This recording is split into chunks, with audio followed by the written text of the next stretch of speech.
డబ్బులు ఇవ్వండి. అరే అరే మర్చిపోయాను, ఇగో ఇగో నాన్న, యూనిఫామ్స్కి, బుక్స్కి, బ్యాగ్కి, షూస్కి ఇగో ఈ డబ్బులు. మరి స్కూల్ ఫీజు నాన్న? ప్రతి నెల పేరెంట్ మీటింగ్కి వస్తాం కదా నాన్న, అప్పుడు కడతాలే. సరే నాన్న. నాన్న నాన్న ఏంటమ్మా ఎంత ఆలస్యం? బడిలో ఏం చేసావు ఇంతవరకు? అది కాదు నాన్న, మా స్కూల్లో మెగా పేరెంట్ మీటింగ్ 2.0 గురించి చెప్పారు. అయితే ఏంటంట? ఆ రోజు మీరు మా పాఠశాలకి తప్పకుండా రావాలి నాన్న. చాచా నాకు కుదరదమ్మా, నాకు బోల్డ్ పనులు ఉన్నాయి ఆ రోజు. ఏం నాన్న, తమ్ముడు జాయిన్ చేసిన ప్రైవేట్ స్కూల్కి అయితే ప్రతి నెల పేరెంట్ మీటింగ్కి వెళ్తావు కదా. మీరు తమ్ముడు చదువుని డబ్బుతో కొంటున్నారు, అంతే కదా నాన్న. ఎందుకు నాన్న తమ్ముడికి నాకు ఎంత తేడా? ప్రభుత్వ పాఠశాలంటే అంత చులకనా నాన్న మీకు? కానీ నా చదువును ప్రభుత్వమే ఉచితంగా అందిస్తుంది నాన్న. విలువలతో విద్యను బోధించే గురువులు కొలువైన గర్భగుడి నాన్న మా పాఠశాల. అయితే ఏమంటావు? ఇదిగో చూడండి, 2 జతల యూనిఫామ్ ఇచ్చారు.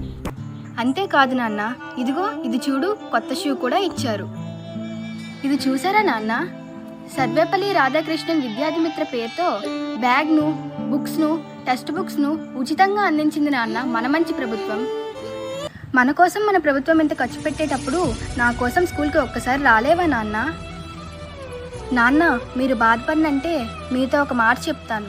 నాకు పడిన తల్లికి వందనం డబ్బులతో తమ్ముడి ఫీజు కడుతున్నావు కదా నాన్న. ఏంటి తండ్రి కూతుర్లు ముచ్చట్లు, బాబుని హాస్పిటల్కి తీసుకెళ్ళరా? ఏమైంది నాన్న? తమ్ముడికి ఏమైంది నాన్న? ఏమీ లేదమ్మా, తమ్ముడికి కొద్ది బ్లడ్ తక్కువగా ఉంది. ఆగండి, ఇదిగో తమ్ము, ఇది తినరా. ఏంటక్క ఇది? చిక్కీరా. ఎందుకు? ఇది తింటే బ్లడ్ బాగా పెరుగుతుంది. నాన్న మన మంచి ప్రభుత్వం విద్యార్థుల పౌష్టికాహారం కోసం రాగి మాల్ట్, ఐరన్ టాబ్లెట్స్, చిక్కీ కూడా ఉచితంగా అందిస్తుంది నాన్న. అంతేకాదు డొక్కా సీతమ్మ మధ్యాహ్న భోజనం పథకం ద్వారా మాకు రుచికరమైన ఆహారాన్ని అందిస్తుంది, కొండంత బలాన్ని ఇస్తుంది. నువ్వు రా నాన్న, మా పాఠశాల నీకోసం ఎదురు చూస్తుంది. నన్ను క్షమించమ్మా, నా కళ్ళు తెరిపించావు.